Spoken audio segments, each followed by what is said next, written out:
أشهد أن لا إله إلا الله.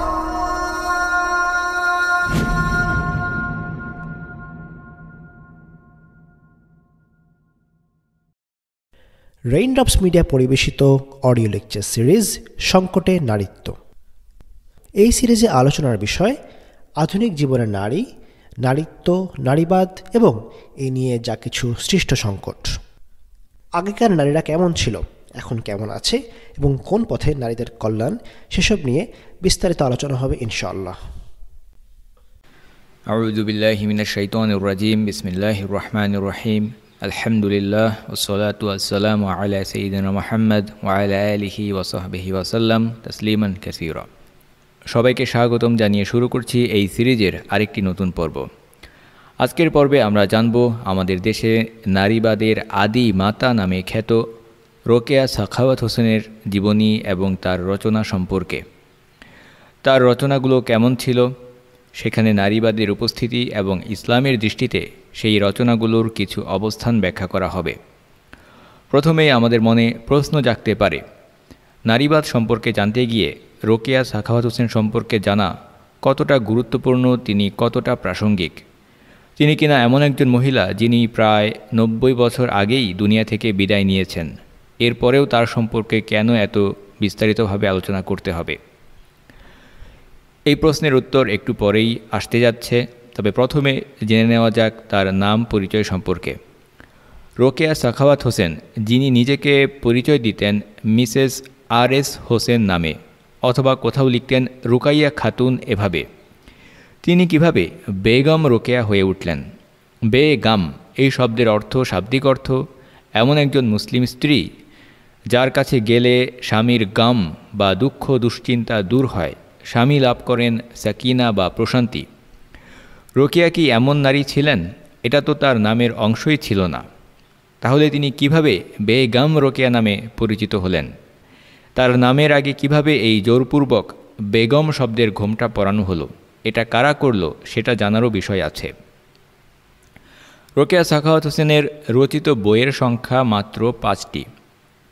এগুলো হচ্ছে মতিচুর, সুলতানার স্বপ্ন, মতিচুর দ্বিতীয় খণ্ড, পদ্মরাগ এবং অবরোধবাসিনী। মতিচুর নামে 1904 সালে তিনি তার প্রথম বইটি প্রকাশ করেন, তখন রোকেয়ার বয়স ছিল 24 বছর। দ্বিতীয় বই সুলতানার স্বপ্ন প্রকাশিত হয় 1908 সালে। প্রথমে বইটি ইংরেজিতে লেখা হয়েছিল। রোকেয়া প্রথমে সুলতানাস ড্রিম নামে বইটি লিখেছিলেন, যেটাকে তিনি নিজেই পরবর্তীতে বাংলায় অনুবাদ করেছেন।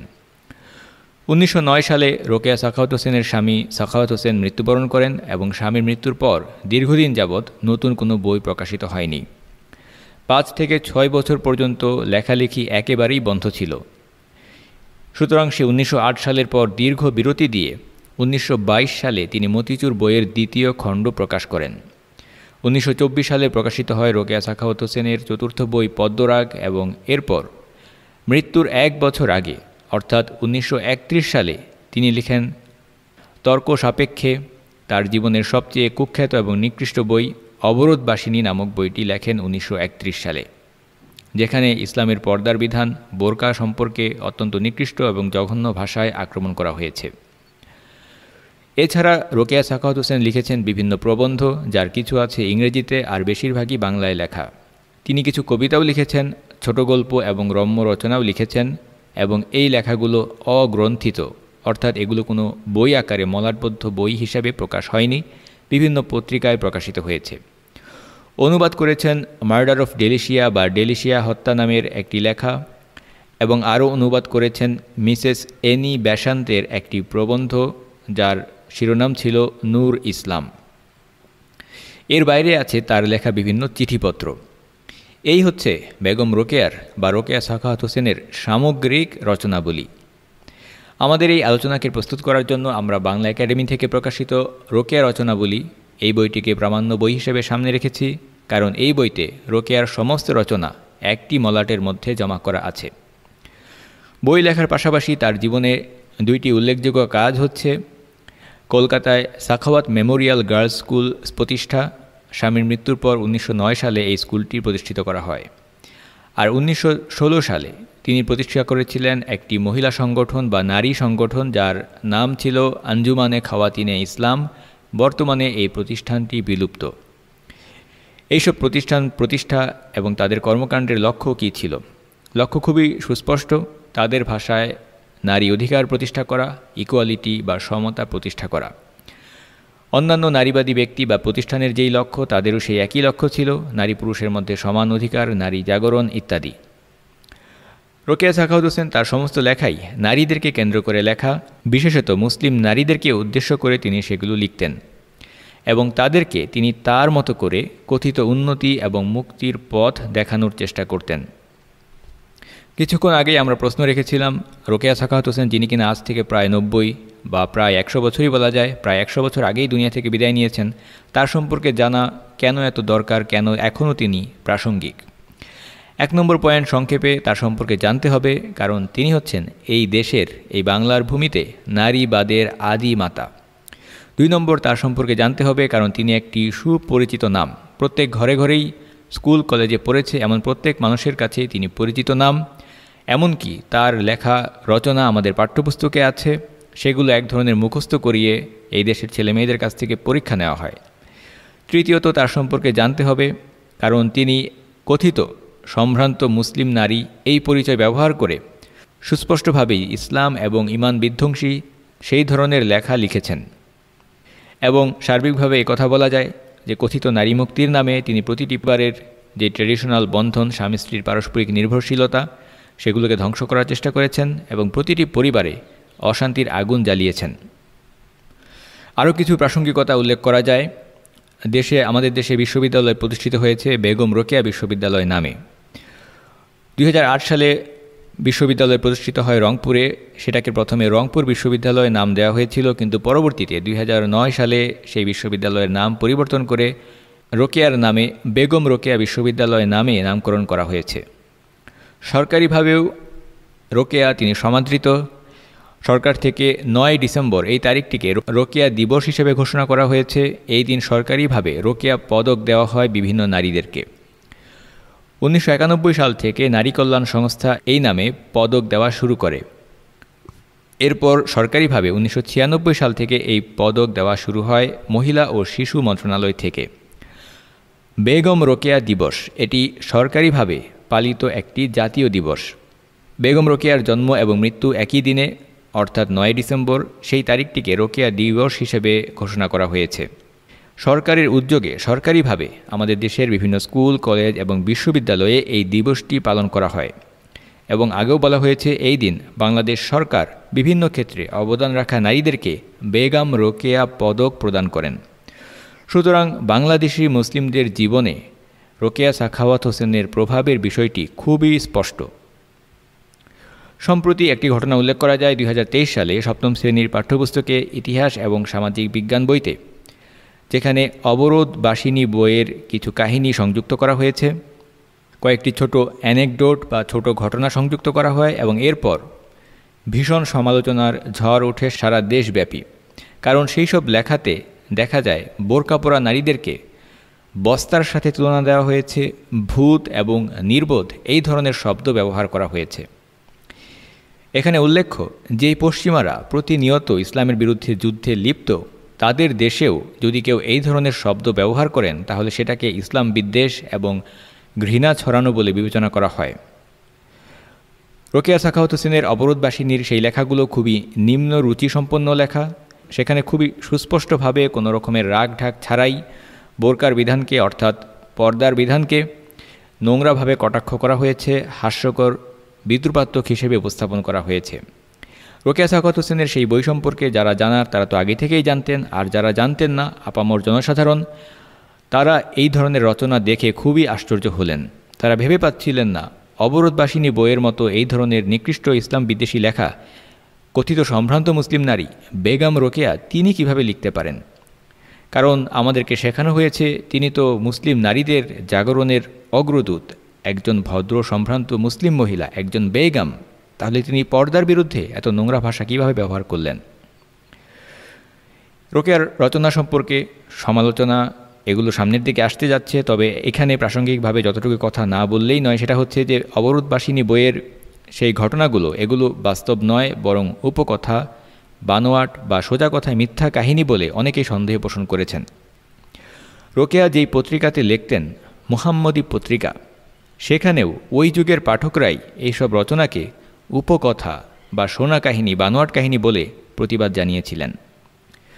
আর এই পর্বের শুরুতেই আমরা সাম্প্রতিক সময়ে বাংলাদেশ থেকে বহিষ্কৃত নির্বাসিত একজন নারীবাদী তসলিমা নাসরিনের একটি উক্তি উল্লেখ করেছিলাম, যিনি রোকেয়া সম্পর্কে সাক্ষাৎকারে অন রেকর্ড বলেছেন, বেগম রোকেয়া ধর্ম সম্পর্কে যা লিখেছে, ইসলাম সম্পর্কে যা লিখেছে তা পড়লে আজকের মুসলমানরা ওকে জ্যান্ত পুঁতে ফেলত, কিন্তু ওগুলো লেখা, তার ওইগুলো কথা বলা হয় না যে বেগম রোকেয়া ধর্ম সম্পর্কে কী লিখেছে।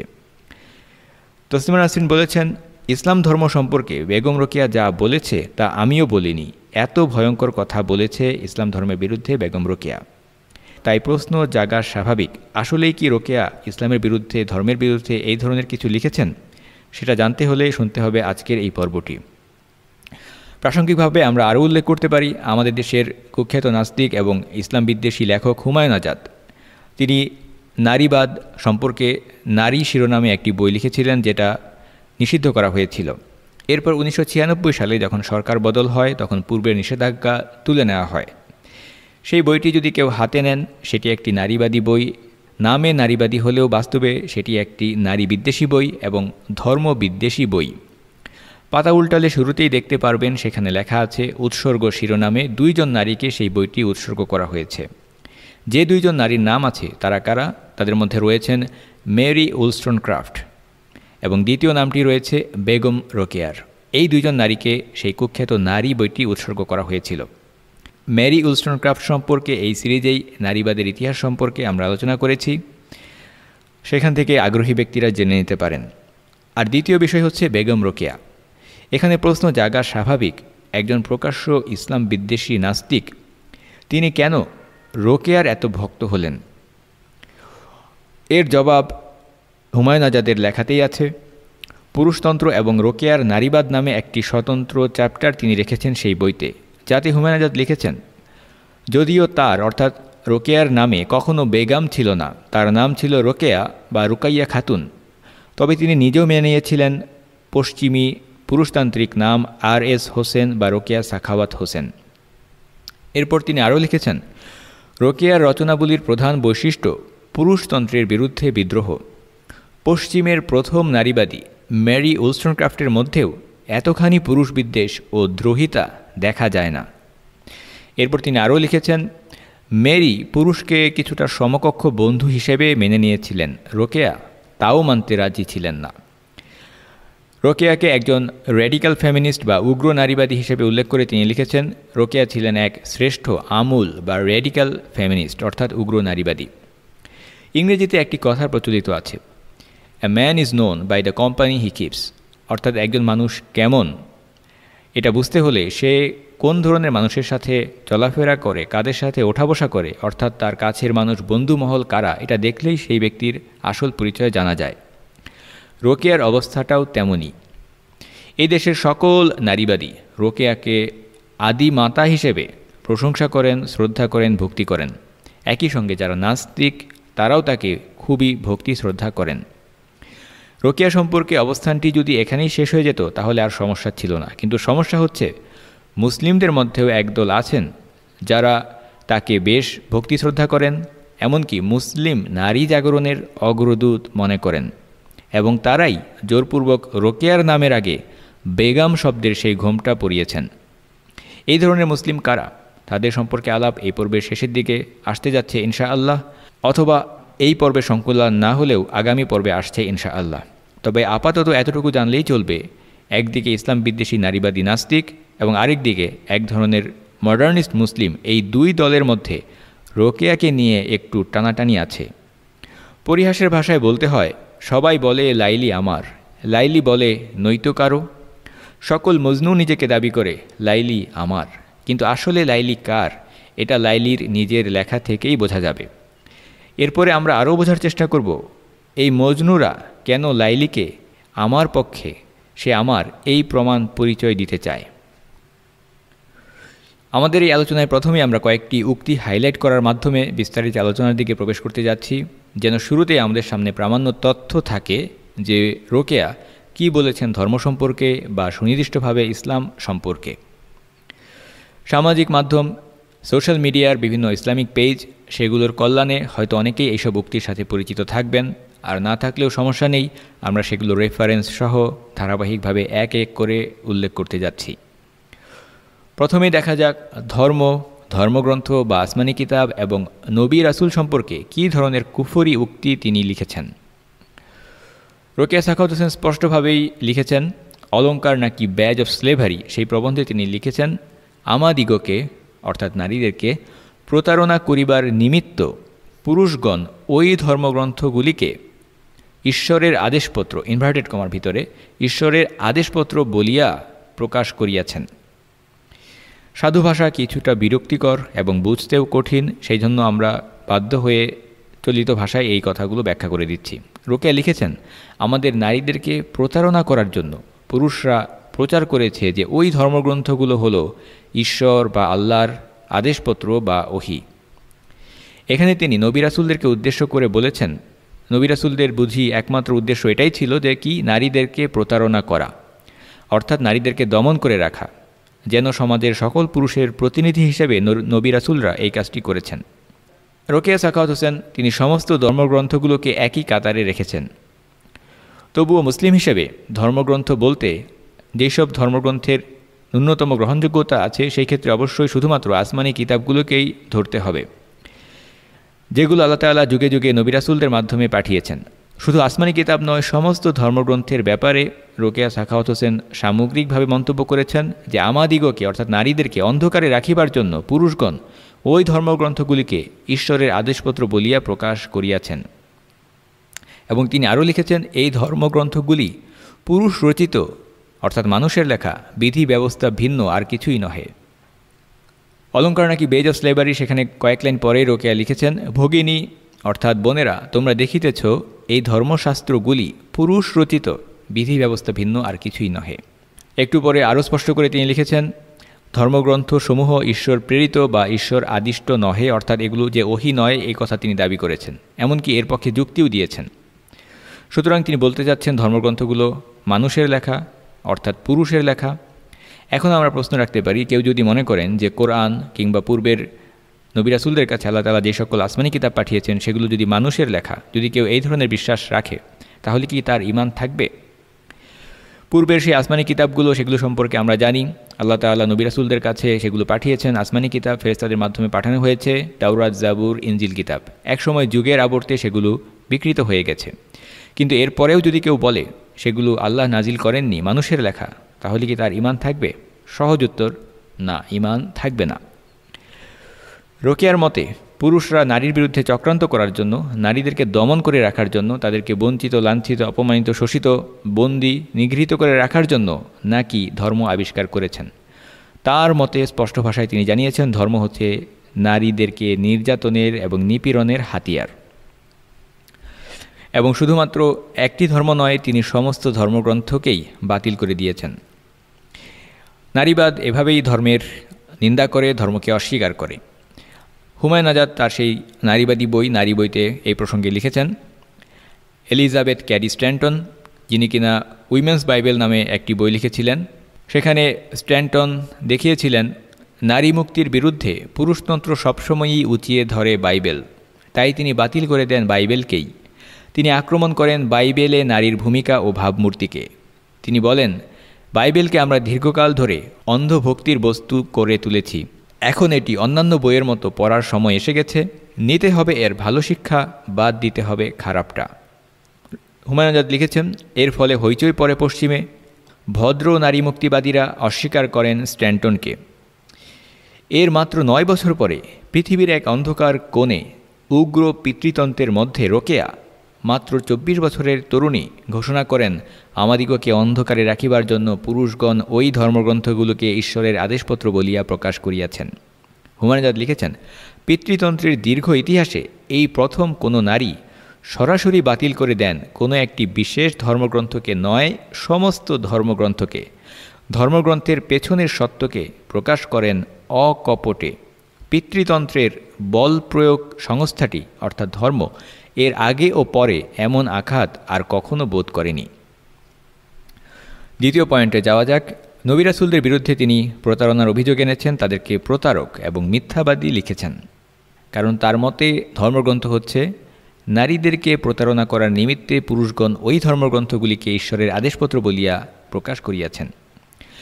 শুধু তাই নয়, নবী রাসূলদের বিরুদ্ধে তিনি অত্যন্ত আপত্তিকর ভাষায় ব্যঙ্গ করে লিখেছেন, পুরাকালে মানে প্রাচীনকালে যেই ব্যক্তি প্রতিভা বলে 10 জনের মধ্যে পরিচিত হইয়াছেন, তিনি আপনাকে অর্থাৎ নিজেকে ঈশ্বর প্রেরিত দূত মানে নবী রাসূল কিংবা দেবতা বলিয়া প্রকাশ করিয়া অসভ্য বর্বরদিগকে শাসন করিতে চেষ্টা করিয়াছেন। অর্থাৎ প্রাচীনকালে কোনো ব্যক্তি নিজের গুণ বা যোগ্যতা বা প্রতিভার কারণে খ্যাতি পেলে তিনি নাকি মানুষের উপরে শাসন করার জন্য ক্ষমতা লাভের জন্য কৌশলে নিজেকে দাবি করতেন, আমি হচ্ছি আল্লাহ তাআলার কাছ থেকে প্রেরিত একজন নবী বা রাসূল, অথবা নিজেকে দেবতা দাবি করতেন। রোকেয়া লিখেছেন, ক্রমে যেমন পৃথিবীর অধিবাসীদের বুদ্ধি বিবেচনা বৃদ্ধি হইয়াছে, সেইরূপ পয়গম্বর দিগকে অর্থাৎ নবী রাসূলদেরকে, আর এখানে রোকেয়া ব্র্যাকেটে লিখেছেন ঈশ্বর প্রেরিত মহোদয় দিগকে, ব্যঙ্গাত্মক ভাষা তিনি ব্যবহার করেছেন নবী রাসূলদের শানে, এবং লিখেছেন ঈশ্বর প্রেরিত মহোদয় দিগকে এবং দেবতা দিগকে বুদ্ধিমান হইতে বুদ্ধিমত্তর দেখা যায়। আগেই বলা হয়েছে প্রায় 100 বছর আগে লেখা এই ধরনের সাধু ভাষা খুবই বিরক্তিকর এবং বোঝাটাও বেশ কঠিন। তাই চলিত ভাষায় সেই কথাগুলো সহজ অর্থ হচ্ছে, রোকেয়া সাখাওয়াত হোসেন তার স্বভাবসুলভ ভঙ্গিতে বিভিন্ন জায়গায় প্রচুর কটাক্ষ এবং বিদ্রূপ করে যেভাবে লিখেন সেভাবেই লিখেছেন। নবী রাসূলদেরকে কটাক্ষ করে তিনি লিখেছেন ঈশ্বর প্রেরিত মহোদয়। তিনি বলেছেন মানুষ বুদ্ধি বেড়েছে, যুগে যুগে মানুষ চালাকচতুর হয়েছে, নবী রাসূলরাও নাকি যারা কিনা রোকেয়ার ভাষায় প্রতারক, তারাও নাকি মানুষের সাথে পাল্লা দিয়ে আরও চালাকচতুর হয়েছেন। এরপর সেখানে সেই প্যারাতে তিনি হিন্দু ধর্মের কয়েক লাইন উল্লেখ করেছেন। আমরা সেই দিকে যাচ্ছি না, কারণ আমরা ইসলামী দৃষ্টিকোণ থেকেই আলোচনার সামনে এগিয়ে নিয়ে যাচ্ছি।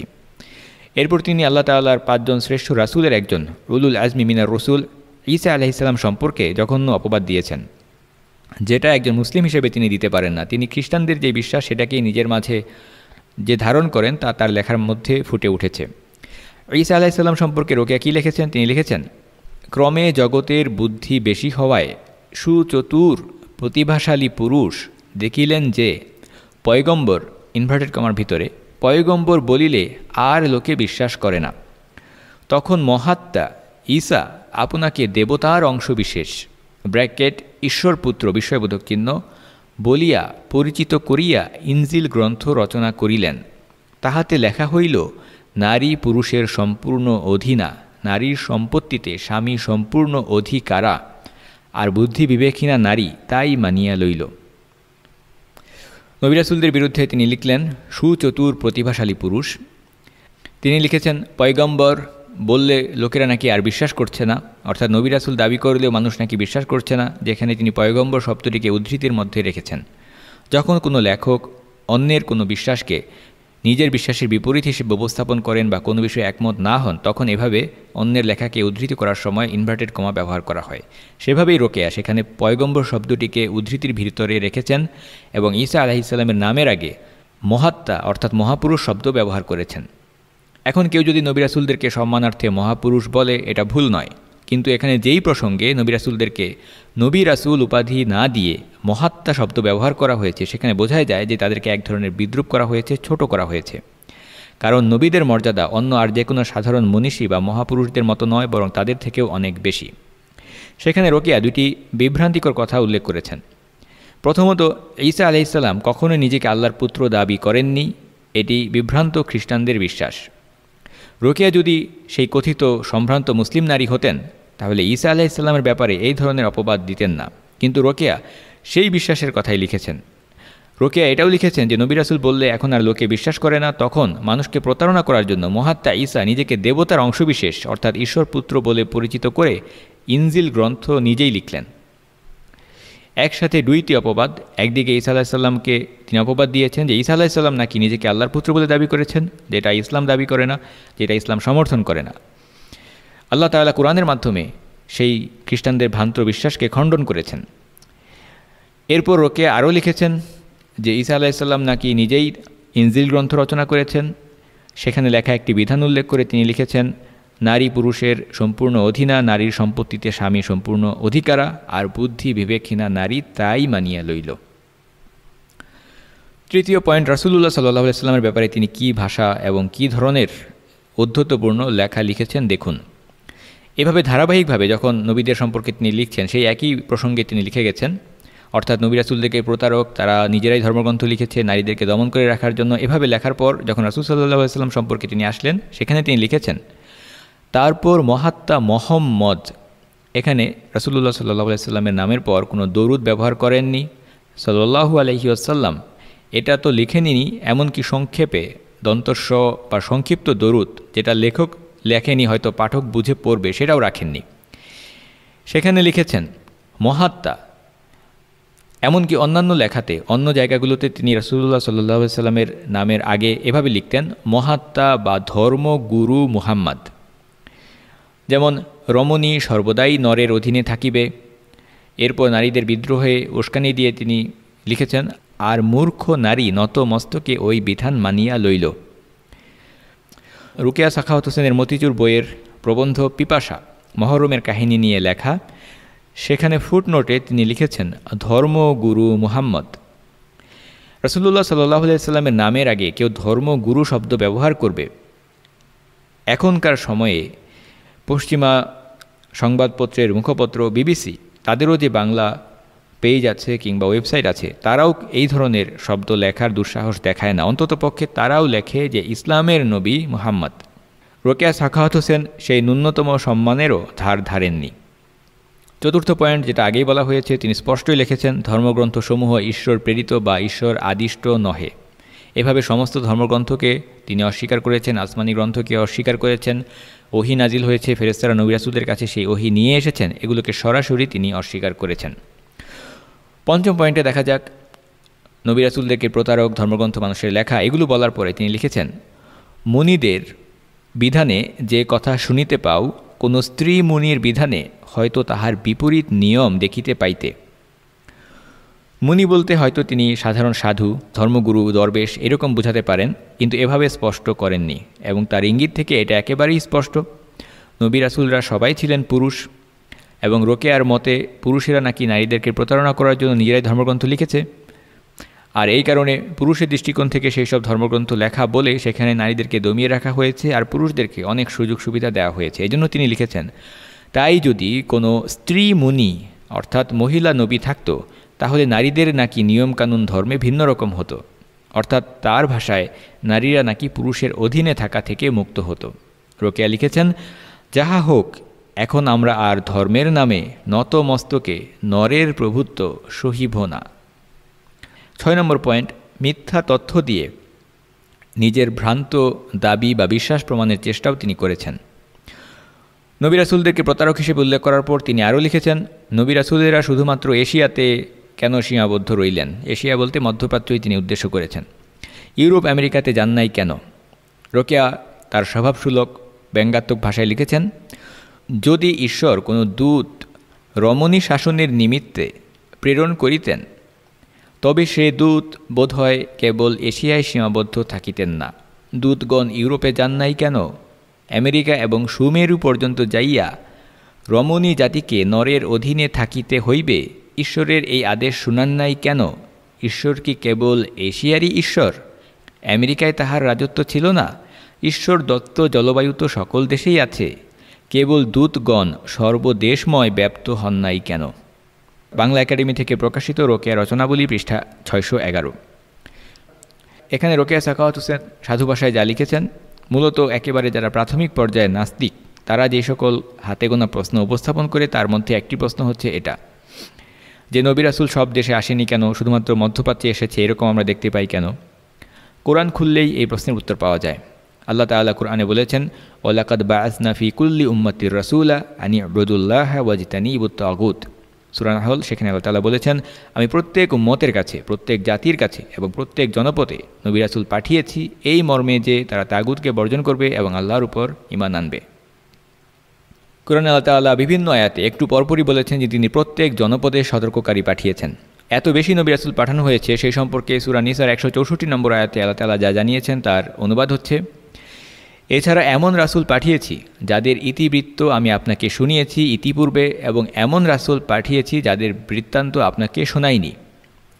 আমরা জানি নবী রাসূলদের সংখ্যা 1,24,000, মতান্তরে আরও বেশি। কাজেই যদি প্রত্যেক নবী রাসূলের শুধুমাত্র নামটাই উল্লেখ করা হতো তাহলে সেই গ্রন্থের আকার কত বিশাল হতো, এটা আসলে কল্পনারও বাইরে। এবং বাস্তবেই বোঝা যাচ্ছে যে এটা আসলে প্রয়োজন নেই। সে কারণে আল্লাহ তাআলা যাদের কাহিনী বৃত্তান্ত জানানো প্রয়োজন সেটাই রাসূলুল্লাহ সাল্লাল্লাহু আলাইহি ওয়াসাল্লামের কাছে জানিয়েছেন, এবং বহু নবী রাসূল রয়েছে যাদের জীবনী জানানো হয়নি। এরপর লোকেয়া লিখেছেন, যেখানে ধর্মের বন্ধন অতিশয় দৃঢ় সেইখানে নারীর প্রতি অত্যাচার অধিক। অর্থাৎ যেখানে ধর্মের নিয়মকানুন যত বেশি চলছে সেখানেই নাকি নারীর প্রতি তত বেশি অত্যাচার করা হচ্ছে। স্মরণ করা যেতে পারে যে এই সিরিজের প্রথম পর্বেই আমরা নারীবাদের অর্থাৎ নারীবাদী বিশ্বাস বা নারীবাদী আকিদার 6টি মৌলিক বৈশিষ্ট্য উল্লেখ করেছিলাম। তার মধ্যে একটি পয়েন্ট ছিল যে ধর্ম সম্পর্কে নেতিবাচক ধারণা। আমরা আগেই বলেছি ধর্ম বলতে আসমানি কিতাব ভিত্তিক ধর্মগ্রন্থগুলোকে বোঝানো হয়েছে, যেখানে নবী রাসূল এবং আল্লাহ তাআলার পক্ষ থেকে কিতাব পাঠানোর বিষয়টি প্রমাণিত। তবে রোকেয়া সাখাওয়াত হোসেন কিংবা অন্যান্য নারীবাদীরা তারা সাধারণভাবে আসমানি কিতাব ভিত্তিক ধর্ম কিংবা অন্য ধর্মের মধ্যে কোনো পার্থক্য করেননি, সমস্ত ধর্মকেই তারা এক কাতারে রেখেছেন। এই যে সামান্য কয়েকটি তথ্য উপস্থাপন করা হলো এবং আরও আলোচনা সামনের দিকে আসতে যাচ্ছে, এখান থেকে সুস্থ বিবেকসম্পন্ন ব্যক্তি প্রত্যেকেই বিবেচনা করতে পারেন যে রোকেয়ার ইসলামের সাথে সম্পর্ক কি হতে পারে, আর কেনই বা ইসলাম বিরোধীরা, নাস্তিক এবং নারীবাদীরা তাকে এতটা পছন্দ করে। আর বাকি রইল যারা, অর্থাৎ মুসলিমদের মধ্যেও যে এই দলটি যারা বলে, সেই পরিহাসের ভাষায় বলতে হয় যে লাইলি আমার, তাদের সম্পর্কেও জানার প্রয়োজন আছে, এবং সেই আলোচনা সামনের দিকে আসতে যাচ্ছে। শুরুতেই আমরা বলেছিলাম যে একজন সাংবাদিক নির্বাসিত নারীবাদী তসলিমা নাসরিনের কাছে প্রশ্ন রেখেছিলেন যে রোকেয়া, বেগম রোকেয়া এত প্রশংসিত আর আপনি এত নিন্দিত, এর কারণ কি? তসলিমা নাসরিন প্রতিবাদ করে বলেছিলেন, কে বলেছে? রোকেয়া তো তার সময়েও অনেক নিন্দিত ছিলেন, সমালোচিত ছিলেন, কিন্তু আমরা সেসব সমালোচনার ইতিহাস জানি না। তাই প্রামাণ্য দলিল হিসেবে একটি দুইটি সমালোচনা উল্লেখ করে বাকি আলোচনার দিকে আমরা এগিয়ে যাচ্ছি। রোকেয়ার আমাদের অবনতি প্রবন্ধের প্রতিবাদ করে 1311 সালের আশ্বিন এবং কার্তিক এই মাসগুলোতে অনেকেই প্রতিবাদ লিপি জানিয়েছেন। নবনূর পত্রিকায় নওশের আলী খান ইউসুফজি তিনি লিখেছেন, অর্থাৎ রোকেয়া যে লিখেছেন যে নারীদেরকে অন্ধকারে রাখার জন্য পুরুষ নাকি নিজেরা ধর্মগ্রন্থ লিখেছে ইত্যাদি ইত্যাদি, এই সম্পর্কে খণ্ডন করে তিনি লিখেছেন, এই অনাহুত গর্হিত কথাগুলি বলিবার কি প্রয়োজন ছিল? এই অবান্তর কথাগুলি না লিখিলে কি আপনাদের অবনতির কারণ অনুসন্ধানে কোনো বাধা জন্মিত? আপনারা স্বাধীন হন ভালো কথা, কিন্তু স্বাধীনতার অপব্যবহার না করেন, ইহাই প্রার্থনীয়। সপ্তম পয়েন্ট, রোকেয়া বিশ্বাস করতেন আন্তধর্ম ইন্টারফেইথ সেই ধরনের কুফরি মতবাদে, অর্থাৎ যারা কিনা বলে সব ধর্মই সমান, সবাই নাকি ভিন্ন ভিন্ন নামে একই আল্লাহর উপাসনা করছে, তাই সবাই নাকি জান্নাতে যাবে, কেউই নাকি বিধর্মী নয়। রোকেয়া একটি উপন্যাস লিখেছেন পদ্মরাগ শিরোনামে। সেটার শুরুতে ভূমিকায় রোকেয়া লিখেছেন, আজই মনে পড়ে আমার ভক্তিভাজন জ্যেষ্ঠ ভ্রাতা বা বড় ভাই ধর্ম ও সমাজ সম্পর্কে একটি গল্প বলিয়াছিলেন। সমস্ত গল্পটি মনে নাই, এইটুকু কেবল স্মরণ হয়।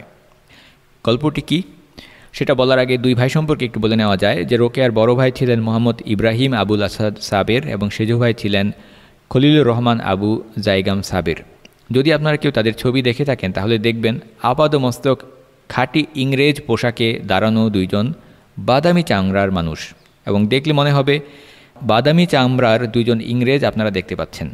ব্রিটিশদের সেই 1835 সালে যে শিক্ষানীতি প্রণয়ন করা হয়েছিল এবং যার মূল উদ্দেশ্য তারা স্পষ্টভাবেই জানিয়ে দিয়েছিল যে এমন মানুষ আমরা সৃষ্টি করতে চাই যারা হবে রক্তে মাংসে ভারতীয়, ইন্ডিয়ান ইন ব্লাড, কিন্তু চিন্তা চেতনায় মন মগজে তারা হবে ইংলিশ ইন টেস্ট। রোকেয়ার দুই ভাইকে দেখলে সেই কথাই আপনাদের মনে হবে। কলকাতার সেন্ট জেভিয়ার্স কলেজে তারা পড়েছেন, মিশনারি শিক্ষার প্রভাব তাদের জীবনে খুবই সুস্পষ্ট। রোকেয়া লিখেছেন, সেই ভক্তিভাজন বড় ভাইয়ের ধর্ম ও সমাজ সম্পর্কে একটি গল্প তার মনে পড়ছে। যতটুকু মনে আছে ততটুকু হচ্ছে, একজন ধর্মপিপাসু ব্যক্তি জনৈক দরবেশের নিকট যোগ শিক্ষা করিতে চাইল। তাহাতে দরবেশ বলিলেন, চলো আমার গুরুর নিকট। সেই গুরু একজন হিন্দু। হিন্দু সাধু বলিলেন, আমি কি শিখাইব, আমার গুরুর নিকট চলো। তাহার গুরু আবার একজন মুসলমান দরবেশ। শিক্ষার্থী দরবেশকে এই হিন্দু মুসলমানে মিশামিশির কারণ জিজ্ঞাসা করায় তিনি বলিলেন, ধর্ম একটি ত্রিতল বা তিনতলা অট্টালিকার ন্যায়। নিচের তলে অনেক কামরা, হিন্দু, ব্রাহ্মণ, শূদ্র ইত্যাদি বিভিন্ন শাখা, মুসলমান, শিয়া, সুন্নি, হানাফি, সাফি ইত্যাদি নানা সম্প্রদায়, ঐরূপ খ্রিস্টান, রোমান, ক্যাথলিক, প্রোটেস্টান্ট ইত্যাদি। তাহার উপরে দ্বিতলে দেখো কেবল মুসলমান, সবই মুসলমান, হিন্দু, সবই হিন্দু ইত্যাদি। তাহার উপরে ত্রিতলে উঠিয়া দেখো, অর্থাৎ তিনতলায় ধাপে ধাপে উপরে ওঠো, তিনতলায় উঠে দেখো একটি মাত্র কক্ষ, কামরা বিভাগ নাই, অর্থাৎ মুসলমান হিন্দু কিছুই নাই, সকলে এক প্রকার মানুষ এবং উপাস্য কেবল এক আল্লাহ। সূক্ষ্মভাবে ধরিতে গেলে কিছুই থাকে না, সব নাই হইয়া কেবল আল্লাহ থাকেন।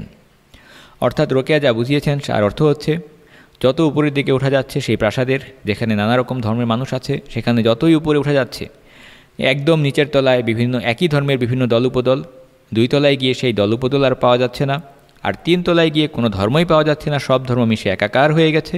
সেখানে মানুষের ধার্মিক কোনো ধর্মভিত্তিক কোনো পরিচয় নেই, সবার পরিচয় তারা মানুষ, মানব ধর্ম, আর সেখানে উপাস্য এক আল্লাহ। খাঁটি আন্তধর্ম কুফরি মতবাদী বিশ্বাস। পদ্মরাগ উপন্যাসটি কী নিয়ে লেখা, সেখানে কি আছে, কী সব নেতিবাচক চিন্তা বিষয় আছে, সেই বিষয়টি পরে আসছে। আপাতত এই আন্তধর্ম বিশ্বাসের উপরেই ফোকাস রাখা যাক। এখানেই শেষ নয়, রোকেয়া যে আন্তধর্মে মতবাদে বিশ্বাস করতেন তার আরেকটি প্রমাণ উল্লেখ করা হচ্ছে। রোকেয়া নূর ইসলাম শিরোনাম দিয়ে একটি প্রবন্ধ অনুবাদ করেছিলেন, এবং সেটা ছিল মিসেস অ্যানি বেসান্থ নামে একজন ইউরোপিয়ান মহিলা, যিনি কিনা থিওসফি ধর্মে বিশ্বাস করতেন, তার একটি ভাষণের অনুবাদ। ইসলাম সম্পর্কে তিনি ভাষণ দিয়েছিলেন, আর রোকেয়া সেটা অনুবাদ করেছিলেন।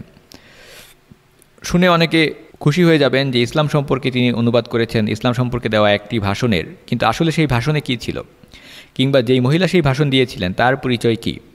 মিসেস অ্যানি বেসান্থ তিনি থিওসফি ধর্মে বিশ্বাস করতেন, তিনি ছিলেন একজন ইহুদিবাদী ফ্রি মেসন কর্মী বা অ্যাক্টিভিস্ট।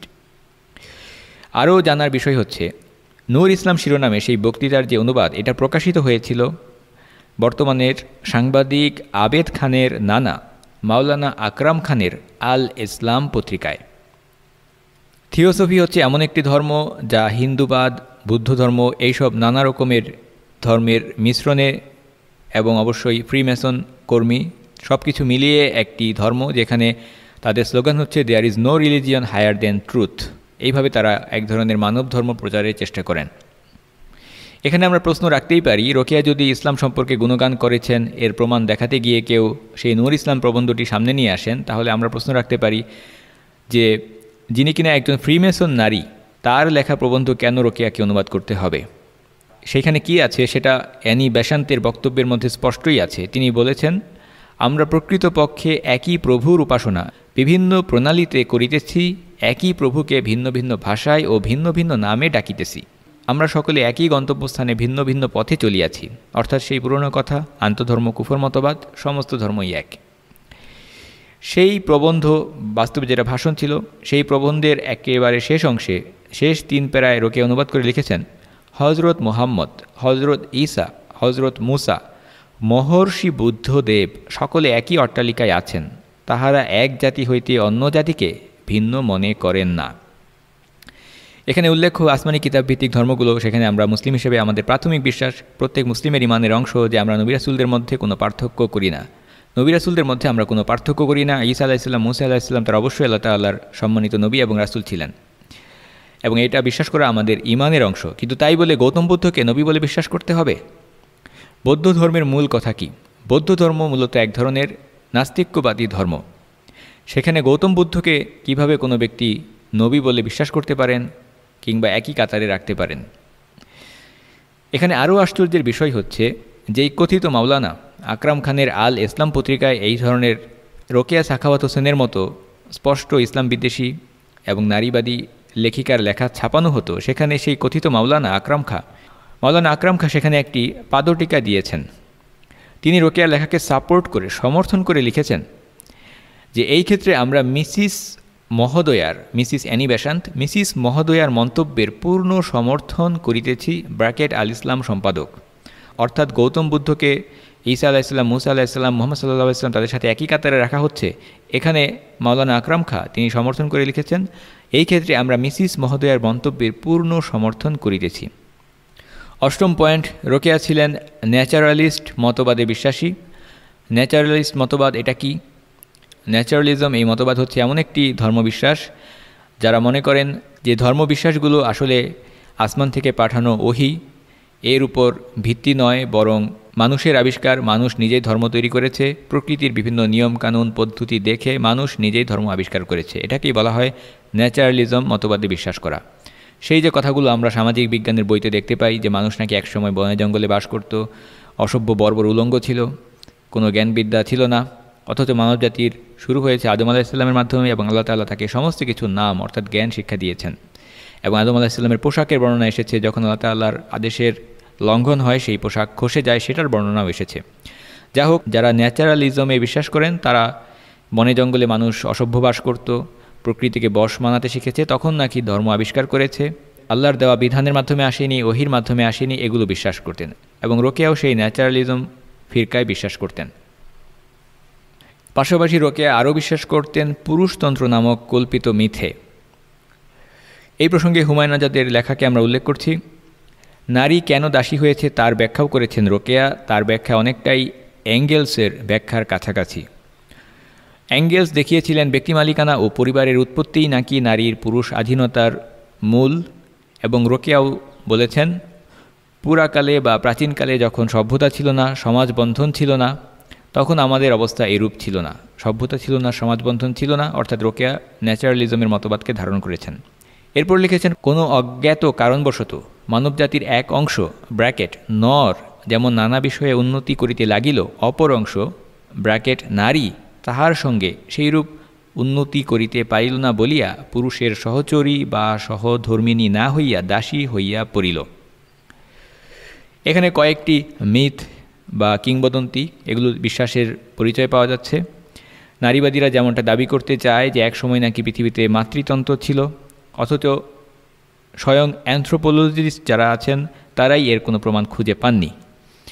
যদিও নারীবাদীরা দাবি করে যে একসময় পৃথিবীতে মাতৃতন্ত্র ছিল এবং এরপর নাকি সম্পত্তির মালিকানার সেই সিস্টেমের মাধ্যমে, যারা কমিউনিস্ট তারা এই কথা বলে থাকে যে স্ত্রী জাতির ঐতিহাসিক পরাজয় ঘটল এবং এভাবে নাকি মেয়েরা পুরুষের অধীনস্থ হয়ে গেল। রোকেয়া সেটাকে বিশ্বাস করতেন।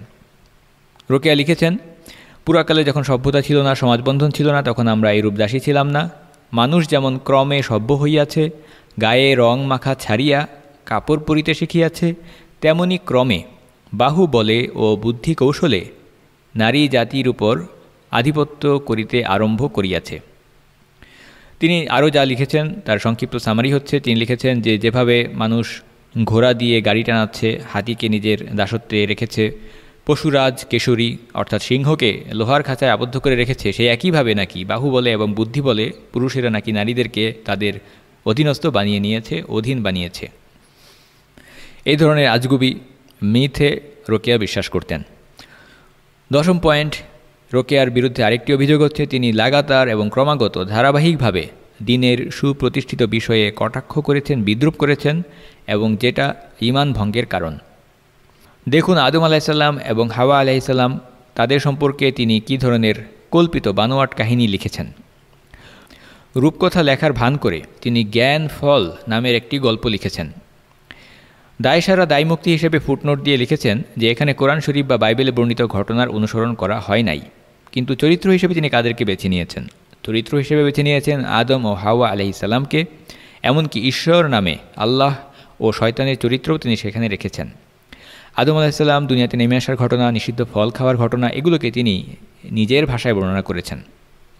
সেখানে সেই গল্পের মধ্যে নিষিদ্ধ ফল খাওয়ার ঘটনাকে অর্থাৎ আল্লাহ তাআলার আদেশের অবাধ্যতাকে তিনি ইতিবাচক হিসেবে উপস্থাপন করেছেন। লিখেছেন ফল ভক্ষণ করিবা মাত্র হাওয়ার জ্ঞান চক্ষু উন্মিলিত হইল। আর জান্নাতের সেই জীবনকে পরিহাসের ভাষায় তিনি লিখেছেন ইহাই কি স্বর্গ, প্রেমহীন কর্মহীন অলস জীবন, ইহাই কি স্বর্গ সুখ। সেটাকে একটি বন্দিশালার সাথে তুলনা করে তিনি লিখেছেন আদম আরও বুঝিলেন তিনি রাজবন্দী, এই ইডেন কাননের সীমানার বাহিরে পদার্পণ করিবার তাহার ক্ষমতা নাই। তিনি স্বর্ণ রৌপ্যের ইষ্টক মানে ইট এবং সুরকি মশলার স্থলে প্রবাল ও মুক্তচূর্ণ নিত সুরম্য প্রাসাদে থাকেন, অথচ আপন বলিতে এক করার জিনিস তাহার নাই, এমনকি পরিধানের একখণ্ড বস্ত্র পর্যন্ত নাই, যদিও এটা কোরআন এবং বাইবেলের বর্ণনার বিপরীত, তারপরেও রোকেয়া আদমকে কল্পনা করেছেন শুরু থেকেই উলঙ্গ মানুষ হিসেবে এবং প্রশ্ন রেখেছেন, এ কেমন রাজভোগ। লিখেছেন, তিনি হাওয়াকে বলিলেন, এতদিন আমরা কি মোহে ভুলিয়াছিলাম, আমাদের এই অবস্থায় কত সুখী ছিলাম। আদম দম্পতি সেই দিন পতিত হইয়া পৃথিবীতে আসিলেন। হাওয়া কন্যাদিগকে অধিক ভালোবাসিতেন। তিনি আশীর্বাদ করিলেন, কন্যাকুল দীর্ঘায়ু হইবে, সুখে শান্তিতে গৃহে অবস্থিতি করিবে, প্রেমের অক্ষয় ভাণ্ডার তাহাদের হৃদয়ে সঞ্চিত থাকিবে।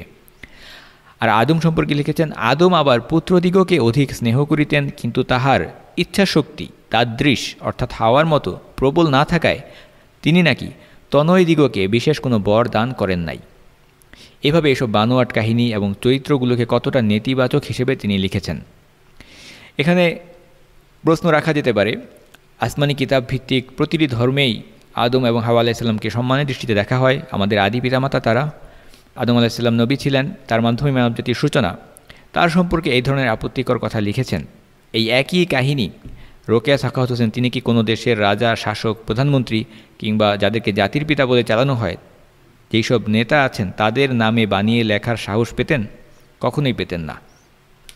হুমায়ুন আজাদ রোকেয়ার সেই লেখা সম্পর্কে লিখেছেন, রোকেয়া বাইবেলের স্বর্গচ্যুতির উপাখ্যানটি ব্যাখ্যা করেছেন নারীবাদী দৃষ্টিকোণ থেকে এবং ওই পতনই তার কাছে গ্রহণযোগ্য। নির্বোধের স্বর্গ গ্রহণযোগ্য নয়।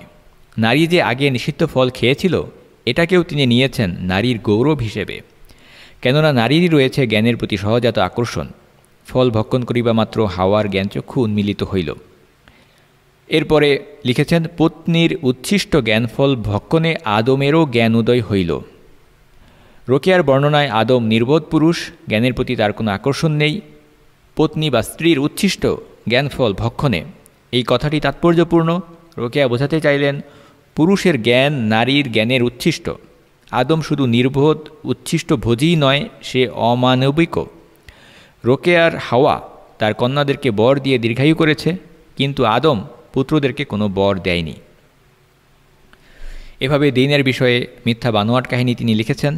কথিত সম্ভ্রান্ত মুসলিম নারী রোকেয়া সাখাওয়াত হোসেন, এবং শুধু তাই নয়, তিনি হাদিসের অনুকরণ করে একটি নকল কাহিনী বানিয়ে সেই আলোকে একটি ঘটনাও রেখেছেন তার এক রচনায়, যে শয়তানের কাছে নাকি একবার সমস্ত ছোট শয়তান সাগরেদরা এলো এবং তারা কে কী করেছে সেই বর্ণনা দিতে শুরু করলো, এবং এরপর শয়তান তাদের মধ্য থেকে একজনকে নিজের কাছে টেনে নিয়ে বলল যে তুমি ঠিক কাজ করেছ। এইটুকু শোনার পর যারা হাদিস জানেন তারা জানবেন যে এখানে খুব স্পষ্টভাবেই সেই হাদিসটিকে নকল করা হয়েছে, যেখানে উল্লেখ আছে শয়তান তার সিংহাসন স্থাপন করে সমুদ্রের মাঝে, এবং বিভিন্ন শয়তান, ছোট শয়তান যারা, তারা এসে তাদের কাজের বর্ণনা দিতে থাকে স্বয়ং ইবলিস শয়তানের কাছে, এবং শেষ পর্যন্ত যেই শয়তান স্বামী স্ত্রীর মধ্যে বিচ্ছেদ ঘটিয়েছে, ইবলিস শয়তান তাকেই নিজের কাছে টেনে নেয়। সেই একই হাদিসকে নকল করে রোকেয়া নিজের মতো করে হাদিস বানিয়ে সেটাকে চালিয়ে দিয়েছেন, যে শয়তান নাকি সেই শিষ্যকে কাছে টেনে নিল যে কিনা একজন ছাত্রকে পড়ালেখা থেকে অমনোযোগী করে দিয়েছে। এভাবেই মানুষের মধ্যে থাকা সহজাত ধর্মের প্রতি শ্রদ্ধাকেও সে কাজে লাগিয়েছে নিজের কাল্পনিক রচনাকে চালিয়ে দেওয়ার জন্য এবং কৌশলে নিজের এজেন্ডা বাস্তবায়ন করার জন্য। রোকেয়া সাখাওয়াত হোসেনের লেখা পুরুষ বিদ্বেষে পরিপূর্ণ। এই সম্পর্কে কয়েকটি উক্তি প্রামাণ্য হিসেবে উপস্থাপন করছি। হুমায়ুন আজাদ লিখেছেন, পুরুষ ধারণাটি রোকেয়ার ধারাবাহিক আক্রমণস্থল। তিনি উপহাস করেছেন পুরুষকে, তাকে গণ্য করেছেন পশুর চেয়েও নিকৃষ্ট। আদমের কাল থেকেই পুরুষকে দেখিয়েছেন নির্বোধ রূপে। পুরুষ তার চোখে প্রতারক আর নিপীড়নকারী। বিভিন্ন রোকেয়ার লেখা থেকে বিভিন্ন উক্তি বা উদ্ধৃতি। পুরুষকে তিনি বলেছেন নরাকারে পিশাচ, ডাকাতি, জুয়াচুরি, পরস্যাপহরণ, পঞ্চমকার আদি কোন পাপের লাইসেন্স তাহাদের অর্থাৎ পুরুষদের নাই। বাঙালি পুরুষকে উপহাস করে বলেছেন ভারতের পুরুষ সমাজে বাঙালি পুরুষিকা। আরেকটি উপন্যাসের এক চরিত্র পুরুষকে বিদ্রূপ করে বলছে, খোদা তাআলার সৃষ্টি জগতের সর্বশ্রেষ্ঠ জীব পুরুষ হইয়াছেন, ইহা অপেক্ষা আর কি বাঞ্ছনীয়। পুরুষকে প্রতারক বলেছেন, বহুকাল হইতে পুরুষ নারীকে প্রতারণা করিয়া আসিয়াছে, আর নারী কেবল নীরবে সহ্য করেছে। আরও লিখেছেন, কুকুর জাতি পুরুষ অপেক্ষা অধিক বিশ্বাসযোগ্য। এমনকি শুধু তাই নয়, আরও ব্যঙ্গ করে লিখেছেন, যদি স্বার্থপরতা, ধূর্ততা আর কপটাচারকে সদ্গুণ বলা হয় তবে অবশ্য পুরুষ জাতি কুকুরের তুলনায় শ্রেষ্ঠ। পুরুষেরা তার চোখে অলস। তিনি লিখেছেন, অলসেরা অতিশয় বাকপটু হয়, সুলতানার স্বপ্ন, রোকেয়া রচনাবলী, পৃষ্ঠা 135। রোকেয়া তার আদর্শ রাষ্ট্রে পুরুষদেরকে রেখেছেন, তাদেরকে সম্পূর্ণ বহিষ্কার করেননি, কিন্তু আদর্শ রাষ্ট্রের পুরুষদেরকে রেখেছেন ঘরে বন্দি করে, অবরোধ করে। সেই কল্পিত নারীস্থান সুলতানার স্বপ্নের সেই বর্ণনায় সেখানে রাস্তায় কোনো পুরুষ দেখা যায় না। তখন একটি চরিত্র সুলতানা এই সম্পর্কে জানতে চায় এবং তার ভগিনী সারা তাকে জানায় এই দেশে পুরুষ জাতি গৃহাভ্যন্তরে অবরুদ্ধ থাকে।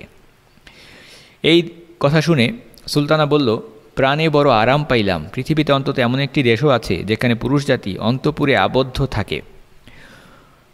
জেনানা এই শব্দের অর্থাৎ যারা অন্দরমহলে থাকেন তাদের বিকল্প হিসেবে তিনি শব্দ আবিষ্কার করেছেন মর্দানা। তিনি আরও লিখেছেন, পুরুষেরা কোনো ভালো কাজের উপযুক্ত নহে, এবং একটি জায়গায় পাদটিকায় শয়তান কথাটিকে ব্যাখ্যা করে দিয়েছেন পুরুষ জাতিকে বলে। আর স্বামী শব্দটি তিনি কিভাবে আপত্তিকর শব্দ হিসেবে দেখতেন এই প্রসঙ্গে স্বামীর আনুগত্য পর্বে আমরা বিস্তারিত আলোচনা করেছি, যেখানে তিনি লিখেছেন, আশা করি এখন স্বামী স্থলে অর্ধাঙ্গ শব্দ প্রচলিত হইবে। ডিভোর্স এবং তালাক এই বিষয়গুলোকে তিনি উৎসাহিত করেছেন এবং এটাকে নারী ক্ষমতায়নের অংশ হিসেবেই তিনি দেখতেন। পদ্মরাগ উপন্যাসের চরিত্র, সেখানে সিদ্দিকা যখন স্বামীকে ত্যাগ করে, এটাকে সমগ্র নারী সমাজের পক্ষ থেকে প্রতিশোধ হিসেবে তিনি উপস্থাপন করেছেন। হুমায়ুন আজাদ লিখেছেন, রোকেয়ার পদ্মরাগ অসাধারণ উপন্যাস নয়, কিন্তু এতেই ঘটে এক অসাধারণ ঘটনা। এই প্রথম পূর্ব দেশের অর্থাৎ প্রাচ্যের একজন নারী পরিত্যাগ করে পুরুষকে, তার স্বামীকে। পদ্মরাগ উপন্যাসে সিদ্দিকার মুখ দিয়ে কার্যত রোকেয়াই বলছেন, আমি সমাজকে দেখাইতে চাই একমাত্র বিবাহিত জীবনই নারী জন্মের চরম লক্ষ্য নহে, সংসার ধর্মই জীবনের সার ধর্ম নহে, পক্ষান্তরে আমার এই আত্মত্যাগ ভবিষ্যতে নারী জাতির কল্যাণের কারণ হইবে বলিয়া আশা করি। তিনি আরও লিখেছেন, আমিও দেখাইতে চাই যে দেখো, তোমাদের ঘর করা ছাড়া আমাদের আরও পথ আছে। স্বামীর ঘর করাই নারী জীবনের সার নহে। মানব জীবন খোদা তাআলার অপূর্ব দান, তাহা শুধু রাধা, উনুনে ফুপ পাড়া আর কাদার জন্য অপব্যয় করার জিনিস নহে। এখানে একাধারে তিনি নারীদের সংসারের দায়িত্ব ভূমিকাকে অবমূল্যায়ন করেছেন, তুচ্ছ ছোট নিচু কাজ হিসেবে উপস্থাপন করেছেন। এগুলো করলে নাকি জীবন নষ্ট হয়, অপব্যয় করা হয়। পদ্মরাগ উপন্যাসের চরিত্র লতিফ যখন জানতে চাইল, সিদ্দিকা স্পষ্ট করে বলো তুমি আমার গৃহিণী হইবে কিনা, তখন সিদ্দিকা বলছে, না, তুমি তোমার পথ দেখো, আমি আমার পথ দেখি। এবারে আরও কিছু তথ্য প্রমাণ উপস্থাপন করে এই পর্বটি শেষ করার দিকে আমরা এগিয়ে যাই। রোকেয়ার নারীবাদী চিন্তা চেতনার প্রমাণ হিসেবে সংক্ষেপে কিছু পয়েন্ট উল্লেখ করা হলো। নারীবাদী চিন্তা, নেতিবাচক চিন্তা তার লেখায় ভরপুর। নারীদেরকে দাসীর সাথে তুলনা করেছেন। নারীরা সৌন্দর্য বৃদ্ধির জন্য যে অলঙ্কার পরে সেগুলোকে নাকি দাসত্বের নিদর্শন হিসেবে তিনি তুলনা করেছেন। কারাগারের বন্দীরা হাতে লোহার হ্যান্ডকাফ বা বেরি পরে, আর মেয়েরা নাকি সমতুল্য স্বর্ণ রৌপ্যের চুড়ি পরছে। মেয়েদের গলার মালা এগুলো নাকি বাড়ির কুকুরের গলায় পরানো ডগ কলার। মেয়েদের নাকি আপন বলতে কোনো ঠিকানা নাই, কোনো আশ্রয় নেই, কোনো কুঁড়েঘর পর্যন্ত নেই। প্রাণী জগতে কোনো প্রাণী নাকি মেয়েদের মতো নিরাশ্রয়া নহে। তিনি লিখেছেন, বাঙালি মুসলমানগণ অত্যন্ত নারীবিদ্বেষী। তিনি আরও লিখেছেন, মোটের উপর মুসলিম সমাজে যেই রূপ রমণী পীড়ন হয় সেই রূপ আর কোথাও হয় না। অগ্রন্থিত প্রবন্ধ নারী পূজা নামক প্রবন্ধ। এবং মুসলমানদেরকে অলস এভাবে তিনি পরিহাস করে লিখেছেন, শুনতে পাই বাংলা মুল্লুকে নাকি প্রায় 3.25 কোটি মুসলমানের বাস। এরা গল্পের সেই 3 কুরে নড়াচড়া চলাফেরা কিছু করে না, কেবল কুম্ভকর্ণের মতো শুয়ে শুয়ে ঘুম পারে। ইকুয়ালিটি বিশ্বাস তিনি ধারণ করতেন। স্বাধীনতা অর্থে পুরুষে ইকুয়ালিটি বুঝিতে হইবে। পুরুষের সমকক্ষতা লাভের জন্য আমাদিগকে যাহা করিতে হয় তাহাই করিব। এবং এই দাবি প্রতিষ্ঠা করার জন্য তিনি একটি ভুল যুক্তি উপস্থাপন করেন যে গাড়ির চাকার মতো বা 2 পায়ের মতো, 1 পা খোঁড়া হলে কিভাবে এগিয়ে যাবে, গাড়ির 1 চাকা ছোট হলে সেটা শুধু চক্কর খাটতে থাকবে, সেই গাড়ি কিভাবে সামনের দিকে এগিয়ে যাবে। এর মাধ্যমে তিনি বোঝাতেন যে নারী পুরুষ একেবারে সেম, তাই পুরুষেরা যা কাজ করবে নারীদেরকেও সেম কাজ করতে হবে। সমাজের অর্ধেক নারী তারা যদি ঘরে দায়িত্ব পালন করে তাহলে নাকি সমাজের উন্নতি হবে না। এই গাড়ির চাকার যুক্তিটা কেন ভুল, এটা এই সিরিজের সামনের দিকে আসতে যাচ্ছে ইনশাআল্লাহ। এভাবেই রোকেয়া সেই কল্পিত নারীস্থানের স্বপ্ন দেখতেন, যেখানে মেয়েরা থাকবে বাইরে আর পুরুষেরা থাকবে ঘরে। এখন নারীস্থান যদি রোকেয়ার চূড়ান্ত লক্ষ্য হয়, তাহলে তো সেই একই কথাই হচ্ছে, পুরুষেরা যদি অর্ধেক ঘরে বসে থাকে তাহলে রোকেয়ার দেওয়া যুক্তি অনুসারে সমাজের অর্ধেক মানুষ তো ঘরেই বসে থাকলো। চাইলে এভাবে আরও অনেক বিষয়ের, আপত্তিকর বিষয়ের উল্লেখ করা যায়, কিন্তু সব আলোচনা এই সংক্ষিপ্ত পরিসরে আসবে না এবং সেগুলো উল্লেখ করা কিছুটা ক্লান্তিকরও বটে। কাজেই ব্যক্তিগতভাবে আগ্রহী শ্রোতারা বাংলা একাডেমি থেকে প্রকাশিত রোকেয়া রচনাবলী বইটি পড়ে দেখতে পারেন। রোকেয়ার বিরুদ্ধে আরও অভিযোগ রয়েছে, তিনি সুযোগ বুঝে যখন প্রতিকূল পরিস্থিতি দেখতেন তখন ধর্মের আশ্রয় নেওয়ার চেষ্টা করতেন। কিন্তু এরপরেও ধর্মবিদ্বেষ তার লেখায় একেবারে স্পষ্ট। বঙ্গীয় নারী শিক্ষা সমিতির সভানেত্রীর ভাষণে তিনি বলেন, আমি আজীবন কঠোর সামাজিক পর্দার অত্যাচারে লোহার সিন্দুকে বদ্ধ আছি। অথচ রোকেয়া স্পষ্টই কোনো পর্দা করতেন না। পর্দা ছাড়া ছবি, স্বামীর পাশে দাঁড়ানো, মাথায় কাপড় পর্যন্ত নেই, এগুলো স্পষ্টই মজুদ আছে। আলিগড় উচ্চ বালিকা বিদ্যালয়ের সেক্রেটারি শেখ মুহাম্মদ আবদুল্লাহ বলেন, পর্দা সর্বাপেক্ষা যন্ত্রণাদায়ক ক্ষত। আগেই বলেছি, কে কার সাথে চলাফেরা করে সেটা দিয়েই মানুষের পরিচয় পাওয়া যায়। রোকেয়া এই ধরনের মানুষের সাথেই চলাফেরা করতেন। এই আলিগড় উচ্চ বালিকা বিদ্যালয়ের সেক্রেটারি শেখ মোহাম্মদ আবদুল্লাহ এই লোকের সহায়তা নিয়ে আলিগড় বিশ্ববিদ্যালয় প্রতিষ্ঠার 50 বছর পূর্তিতে ভারতবর্ষ থেকে বাছাই করা মহিলাদেরকে নিয়ে আসা হয়েছিল বোম্বেতে বক্তৃতা দেওয়ার জন্য। রোকেয়াও সেখানে আমন্ত্রিত ছিলেন। সুতরাং খুবই সুস্পষ্ট যে রোকেয়া কোনো র্যান্ডম একজন নিরীহ, দুর্বল, বঞ্চিত নারী, তিনি লেখালেখি করছেন এমন ছিলেন না। তিনি সেই সময়কার মডার্নিস্ট মুভমেন্ট সেটার সঙ্গে খুব ভালোভাবেই সংযুক্ত ছিলেন এবং নির্বাচিত আমন্ত্রিত অতিথিদের মধ্যে রোকেয়াও ছিলেন একজন। রোকেয়া পর্দাকে সর্বাপেক্ষা যন্ত্রণাদায়ক ক্ষত বলেছেন, অবরোধ প্রথার নাম দিয়েছেন, যেই পর্দার বিধান আল্লাহ তাআলা কোরআনে নাজিল করেছেন, এবং সেটাকে তিনি কার্বনিক অ্যাসিড গ্যাসের সাথে তুলনা করেছেন। এই পর্দার কারণে বিষাক্ত গ্যাসে আবদ্ধ হয়ে নাকি অন্তঃপুরবাসিনী নারীরা তিলে তিলে মরে যাচ্ছে। তাদের পরিবারের খ্রিস্টান মিশনারির প্রভাব খুবই স্পষ্ট ছিল। রোকেয়ার স্বামী সেই ইংরেজ সরকারের একজন ডেপুটি ম্যাজিস্ট্রেট ছিলেন এবং রোকেয়ার পরিবার ছিল জমিদার পরিবার, এবং বাংলার মুসলিমদের উপরে, বাংলার মুসলিম কৃষকদের উপরে, সাধারণ মানুষদের উপরে জমিদারদের কত অত্যাচারী ভূমিকা ছিল সেটা আর আলাদা করে বলার প্রয়োজন হয় না।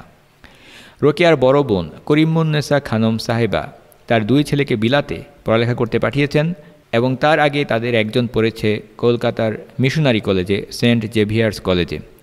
পরবর্তীতে ব্রিটিশ সরকার খুশি হয়ে সেই 2 ছেলেকে স্যার উপাধি প্রদান করেছেন। কাজেই তাদের ভূমিকা কেমন ছিল এই থেকেই অনুমান করা যায়।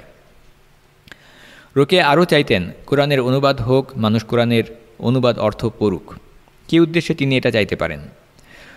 মানুষ কোরআন হিফজ করবে, টিয়া পাখির মতো মুখস্থ করবে, এটা তিনি চাইতেন না। শুধু তেলাওয়াত করবে, তেলাওয়াত করলে মন ভরে না, এই কথা তিনি প্রচার করতেন। বাস্তবে তিনি এটা চাইতেন যে মানুষ কোরআনের অর্থ পড়ুক এবং তিনি এই সুযোগে নিজের মন গড়া ব্যাখ্যাগুলোকে চালাতে পারতেন। মানুষ কোরআনের ব্যাখ্যা পড়বে, তাফসির পড়বে, যেগুলো যুগ যুগ ধরে আলেমরা লিখে গেছেন, এটা কিন্তু তিনি চাইতেন না। মানুষ আরবি ভাষা শিখলে সহজে কোরআনের অর্থ বুঝতে পারবে, সেই দিকেও তার কোনো আগ্রহ ছিল না। সুতরাং কোরআন সম্পর্কে 2-1টা কথা যে তিনি ভালো বলেছেন, বলাই বাহুল্য, সেটা ছিল তার এক ধরনের অজুহাত। এবং মক্তবে ছোট মেয়েদেরকে যে কোরআন শেখানো হয় সেই সুযোগটা তিনি নিতে চাইতেন, কারণ তিনি লিখেছেন, প্রাথমিক শিক্ষা বলিতে যাহা কিছু শিক্ষা দেওয়া হয় সেই সমস্ত ব্যবস্থা কোরআনেই পাওয়া যায়। এভাবে ঐতিহ্যবাহী ইসলামী শিক্ষার সুযোগকে কাজে লাগিয়ে তিনি এবং তার মতো ভাবাদর্শে যারা বিশ্বাসী ছিলেন তারা পশ্চিমা শিক্ষা এবং নারীবাদী চিন্তা চেতনা প্রবেশ করিয়ে দেওয়ার চেষ্টা করতেন, এবং এ কারণেই ইসলামের প্রাথমিক শিক্ষা, মক্তবের শিক্ষার কিছুটা প্রশংসাও করেছেন। আবার এই জন্য ক্ষমাও তিনি চেয়েছেন। তিনি লিখেছেন, মুসলমান বালিকাদের প্রাথমিক শিক্ষার সঙ্গে কোরআন শিক্ষাদান করা সর্বাপেক্ষা অধিক প্রয়োজন। আপনারা কেহ মনে করিবেন না যে প্রাথমিক শিক্ষার সঙ্গে সঙ্গে কোরআন শিক্ষা দিতে বলিয়া আমি গোরামির পরিচয় দিলাম, তাহা নহে, আমি গোরামি হইতে বহু দূরে। প্রকৃত কথা এই যে প্রাথমিক শিক্ষা বলিতে যাহা কিছু শিক্ষা দেওয়া হয় সেই সমস্ত ব্যবস্থা কোরআনেই পাওয়া যায়। সময়ের সাথে সাথে কিছুটা খ্যাতি এবং সমাদর পাওয়ায় রোকেয়া সাখাওয়াত হোসেনের মধ্যে অহংকারের মাত্রা, একগুঁয়েমির মাত্রা আরও বৃদ্ধি পেয়েছে। বিভিন্ন বইয়ের নিবেদন অংশটুকু পড়লেই এটা স্পষ্ট। যেমন 1904 সালে প্রকাশিত মতিচুর বইয়ের প্রথম খণ্ড, সেই বইটির দ্বিতীয় খণ্ড যখন 1922 সালে প্রকাশিত হয়, সেই দ্বিতীয় বইয়ের ভূমিকাতে রোকেয়া লিখেছেন, প্রথম খণ্ডে যে সকল দোষ ছিল তাহা যথাসাধ্য সংশোধন করা গিয়াছে, আর যে সকল ত্রুটি আছে তাহার কারণ লেখিকার বিদ্যা বুদ্ধির দৈন্য এবং বহুদর্শিতার অভাব। গুণগ্রাহী পাঠক পাঠিকাগণ এবারও তাহা মার্জনা করিবেন, এরূপ আশা করা যায়।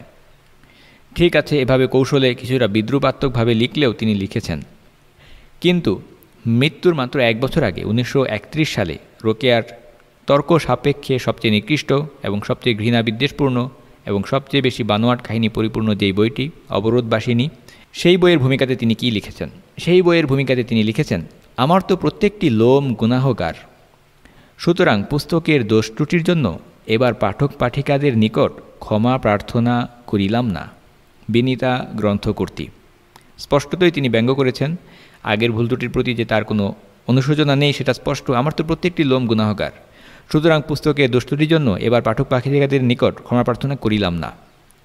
এই যে নিকৃষ্ট বইটি, যেখানে পর্দার বিধান, বোরকা পরা নারীদেরকে বস্তা, ভূত, নির্বোধ এগুলোর সাথে তুলনা করা হয়েছে এবং স্পষ্টতই বানোয়াট কাহিনী দিয়ে পরিপূর্ণ, সেই বইগুলো ছাপিয়েছে কারা?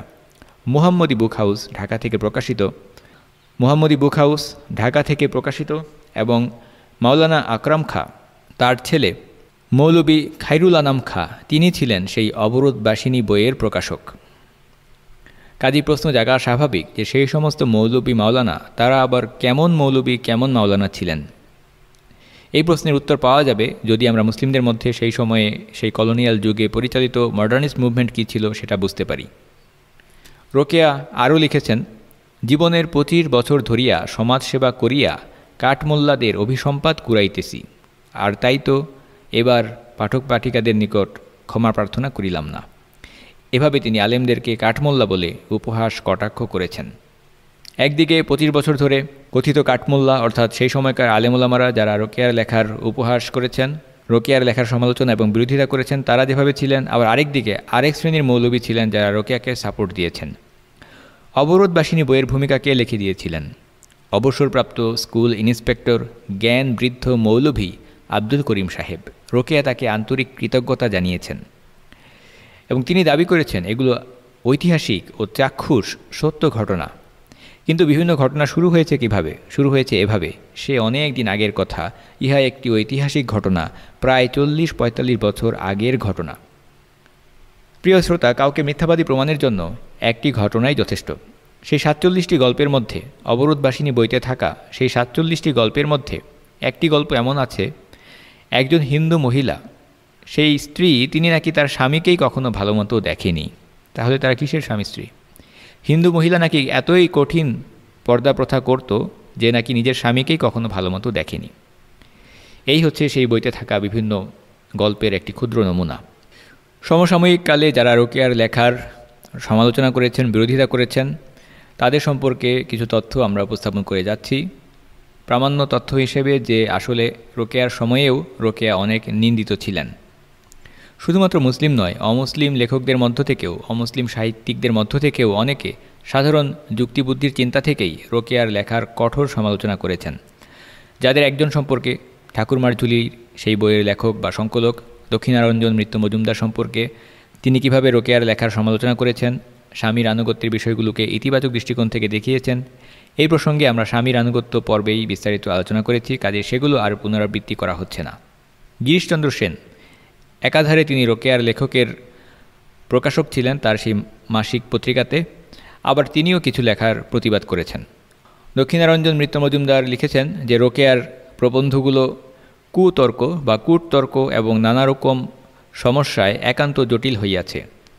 রোকেয়ার লেখার খণ্ডন করে কোহিনূর পত্রিকায় 3টি সংখ্যা ধরে দক্ষিণারঞ্জন মিত্র মজুমদার যা লিখেছেন তার সামারি হচ্ছে যে ধর্মীয় দৃষ্টিকোণ থেকে নয়, বরং কমন সেন্স বা সাধারণ বোধ শক্তি থেকেই ব্যাখ্যা করা যায় যে কেন নারীদের ঘরে থাকা সমাজের জন্য উত্তম, কেন নারী পুরুষের পৃথক দায়িত্ব ও কর্তব্য থাকা সমাজের জন্য উপকারী, এবং নারী পুরুষের পৃথক দায়িত্ব কর্তব্য মানেই কোনো বৈষম্য নয়, এবং সর্বক্ষেত্রে ইকুয়ালিটি বা সমতা প্রতিষ্ঠা হলেই কোনো সমাধান নয়, এবং কেন নারীদের পুরুষের অধীনস্থ হওয়া, যেমন পরিবারে স্বামী প্রধান থাকেন, এটা কোনো চক্রান্ত নয় বা নারীর উপরে কোনো জুলুম বৈষম্যও নয়, এটা একেবারে স্বাভাবিক বিষয়। এবং কেন রোকেয়া যেভাবে বর্ণনা করেছেন যে নারীরা পুরুষের দাসী, সেই বিষয়টাও আসলে তেমন নয়।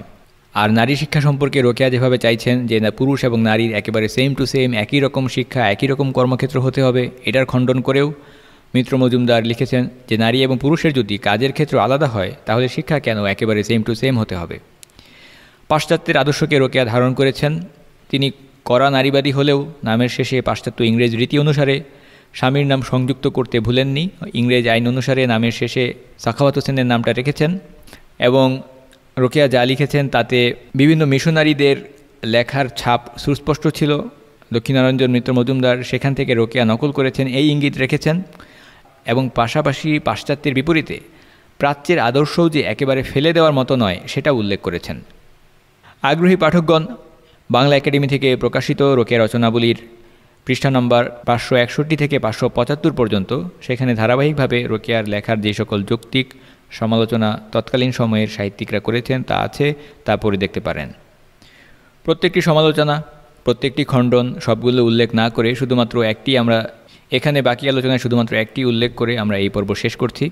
নারী পুরুষের পৃথক দায়িত্ব মানেই বৈষম্য নয়। নারী এবং পুরুষের যে দায়িত্ব ঐতিহ্যগতভাবে এবং ধর্মীয়ভাবে নির্ধারিত আছে, নারীবাদ আসার আগে নারী এবং পুরুষ পরিবারের সমাজে যে দায়িত্ব পালন করে এসেছে সেখানে তারা একে অন্যের পরিপূরক বা কমপ্লিমেন্টারি ভূমিকা পালন করে এসেছে। এখানে দৃষ্টান্ত হিসেবে দক্ষিণারঞ্জন মিত্র মজুমদার দিন এবং রাতের উপমা দিয়েছেন। দিনের বেলায় সূর্য থাকে, রাতের বেলায় চাঁদ থাকে, দিনের বেলায় গরম থাকে, রাতের বেলায় প্রশান্ত থাকে। শুধুমাত্র দিন থাকলে মানুষ টিকতে পারে না, শুধুমাত্র রাত থাকলেও মানুষ টিকতে পারে না। দিন এবং রাত উভয়ের প্রয়োজন আছে। এবং আশ্চর্যের বিষয় হচ্ছে আল্লাহ তাআলা কোরআনে সূরা লাইলে নারী এবং পুরুষের সৃষ্টি এবং তাদের কর্মপ্রচেষ্টা বিভিন্ন রকমের এটা বোঝানোর আগে রাত এবং দিনের উপমাই দিয়েছেন।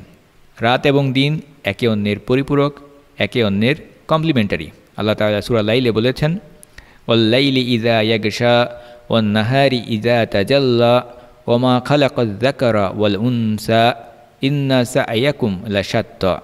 শপথ রাতের যখন সে আচ্ছন্ন করে, শপথ দিনের যখন সে আলোকিত হয়, এবং তার যিনি নর এবং নারী সৃষ্টি করেছেন, নিশ্চয়ই তোমাদের কর্ম প্রচেষ্টা বিভিন্ন রকমের। সুতরাং নারী এবং পুরুষের বিভিন্ন দায়িত্ব, বিভিন্ন জেন্ডার রোল রয়েছে। ভিন্ন দায়িত্ব মানেই বৈষম্য নয়। কিন্তু রোকেয়া তিনি নারী এবং পুরুষকে কল্পনা করেছেন টপ টু বটম একেবারে সেম টু সেম হিসেবে। এই জন্যই তিনি যুক্তি দেখিয়েছেন যে গাড়ির দুইটি চাকার সাথে অথবা একজন মানুষের দুইটি পার সাথে। গাড়ির চাকা অবশ্যই দুইটি চাকাকে সমান হতে হবে, না হলে গাড়ি একদিকে কাত হয়ে যাবে, একই স্থানে চক্কর কাটবে, সামনের দিকে এগিয়ে যেতে পারবে না। রোকেয়ার সেই উদাহরণের মধ্যে একটি চালাকি আছে। নারী এবং পুরুষের মধ্যে যে পার্থক্যগুলো আছে, শারীরিক, মানসিক, হরমোনাল পার্থক্য, সৃষ্টিগত পার্থক্য, নারীকে সন্তান ধারণ করতে হয়, সন্তান প্রসব করতে হয়, সন্তানকে বুকের দুধ খাওয়াতে হয়, পুরুষকে এই দায়িত্বগুলো পালন করতে হয় না। ফলে স্বাভাবিকভাবেই সমাজে নারী পুরুষের ভিন্ন দায়িত্ব কর্তব্য আছে। এটা পৃথিবীর সব দেশে, সব যুগে, সব সমাজেই হয়ে এসেছে, একেবারে হাতে গোনা কয়েকটি ব্যতিক্রম বাদে। কাজেই নারী এবং পুরুষ দৈহিকভাবে যারা আলাদা, যারা মানসিক, শারীরিক, হরমোনালগতভাবে বিভিন্ন পার্থক্য রয়েছে, তাদেরকে একেবারে সেম টু সেম কল্পনা করে একই রকমের দুইটি দৃষ্টান্ত গাড়ির চাকার সাথে তুলনা দেওয়া ভুল। এটা ভুল তুলনা, ভুল উপমা। কাজেই যদি তুলনা দিতেই হয় তাহলে দক্ষিণারঞ্জন মিত্র মজুমদার যেভাবে তুলনা দিয়েছেন, অথবা আল্লাহ তাআলা কোরআনে যেটা উল্লেখ করেছেন, সেই পরিপূরক দৃষ্টান্ত উল্লেখ করা যায়, রাত এবং দিনের তুলনার মতো। মিত্র মজুমদার পুরুষ এবং নারীর ভূমিকাকে ব্যাখ্যা করেছেন এভাবে: পুরুষ হলো কুঠারের লৌহ পলক, আর স্ত্রী তার কাষ্ঠ দণ্ড। অর্থাৎ কুড়ালের লোহার হাতল হচ্ছে পুরুষ, আর নারী বা স্ত্রী হচ্ছে সেই কাঠের অংশটুকু। উভয়ের সহায়তা ছাড়া সংসার নামক বৃক্ষ ছেদন করা চলবে না। এখানে পরিপূরক ভূমিকা দেখানো হচ্ছে। কাজেই রোকেয়া যে এই দৃষ্টান্ত দেখিয়েছেন গাড়ির চাকা কিংবা দুই পা, সেটা শুরু থেকেই ভুল, কারণ সেখানে নারী এবং পুরুষকে একেবারে সেম টু সেম ধরে নেওয়া হয়, অথচ বাস্তবে নারী এবং পুরুষের ভূমিকা হচ্ছে একে অন্যের পরিপূরক ভূমিকা। এছাড়া রোকেয়া যেভাবে একাধারে নিন্দা করে গেছেন, সেই নারী পুরুষের সম্পর্ক শুধুমাত্র স্বামী স্ত্রীর সম্পর্কের মধ্যে সীমাবদ্ধ থাকে না, সন্তান এবং মায়ের সম্পর্ক আছে। সেই দিকে ইঙ্গিত করে মিত্র লিখেছেন, সেই মা এবং সন্তানের সম্পর্কে পুরুষ তো একেবারেই তুচ্ছ, নগণ্য। জননী মা, তিনিই সব কিছু। মা সে কি কখনো সন্তানের কাছে দাসীর মতো? মায়ের তো কোনো তুলনাই হয় না। এভাবেই রোকেয়া সাখাওয়াত হোসেনের অসংখ্য আপত্তিকর বিষয়ের মধ্য থেকে, ধর্মীয় দৃষ্টিকোণ থেকে, ইসলামের দৃষ্টিকোণ থেকে কিছু আপত্তিকর বিষয় এবং নারীবাদী ভ্রান্ত চিন্তা চেতনা, সেগুলো উল্লেখ করা হলো। এবং শেষমেশ আরও একটি তথ্য উল্লেখ না করলেই নয়, এত আধুনিক বিজ্ঞানমনস্ক হয়েও রোকেয়া সাখাওয়াত হোসেন তিনি প্ল্যানচেট করতেন, এরকম একটি তথ্য উল্লেখ আছে করিমুন্নেসা খানমের লেখা রোকেয়ার জীবনীতে, যেটা রোকেয়ার রচনাবলিতেই আছে। এত বিজ্ঞানমনস্ক আধুনিক হয়েও রোকেয়া প্ল্যানচেট করে মৃত আত্মা ডেকে আনার মতো শিরকি কাজ ঠিকই করতেন। এছাড়া রোকেয়ার বিরুদ্ধে আরও অভিযোগ আছে, তিনি মিশনারি বিভিন্ন প্রচারণা থেকে নকল করে কিছু লেখা, কিছু যুক্তি উপস্থাপন করেছেন। এবং মিত্র মজুমদার আরও ইঙ্গিত করেছেন যে রোকেয়া সাখাওয়াত হোসেনের স্বামীর মৃত্যুর পরে প্রায় 5 থেকে 6 বছর পর্যন্ত রোকেয়া কোনো নতুন লেখালেখি কিছুই লিখেননি। এবং তিনি ইঙ্গিত করেছেন এই দিকে যে সাখাওয়াত হোসেনের প্রভাবে প্রভাবান্বিত হয়েই রোকেয়া বিভিন্ন লেখা লিখেছিলেন। সাখাওয়াত হোসেনের মৃত্যুর পর যে কারণে রোকেয়া দীর্ঘদিন আর কোনো নতুন লেখা লিখতে পারেননি। আগামী পর্বে আমরা দেখার চেষ্টা করব সেই প্রশ্নের উত্তর সম্পর্কে যে যারা মুসলিম হয়েও রোকেয়াকে কথিত সম্ভ্রান্ত মুসলিম নারী জাগরণের অগ্রদূত এভাবে দেখানোর চেষ্টা করেন, তারা কেন চেষ্টা করেন, এবং রোকেয়া কি আসলেই অগ্রদূত, যুগ স্রষ্টা, নাকি তিনি যেই যুগের মানুষ ছিলেন সেই যুগের প্রচারণা এবং শাসক গোষ্ঠী, কলোনিয়াল শাসন, সেগুলোর মাধ্যমে প্রভাবিত হয়েই এই ধরনের লেখা লিখেছেন। এই সকল প্রশ্নের উত্তর ইনশাআল্লাহ আগামী পর্বে আমরা আপনাদের সামনে নিবেদন করার চেষ্টা করব। সেই পর্বটি শোনার আমন্ত্রণ জানিয়ে আজকের পর্ব আমরা এখানেই শেষ করছি। ওসল্লাল্লাহু তাআলা আলা সাইয়্যিদিনা মুহাম্মদ ওয়া আলা আলিহি ওয়া সাহবিহি ওয়া সাল্লাম আলহামদুলিল্লাহি রাব্বিল আলামিন। রেইনড্রপস মিডিয়ার অন্যান্য প্রজেক্ট সম্পর্কে জানতে ভিজিট করুন www.raindropsmedia.org অথবা ফেসবুক পেজ www.facebook.com/raindropsmedia অথবা ইউটিউব চ্যানেল www.youtube.com/raindropsmediaorg2015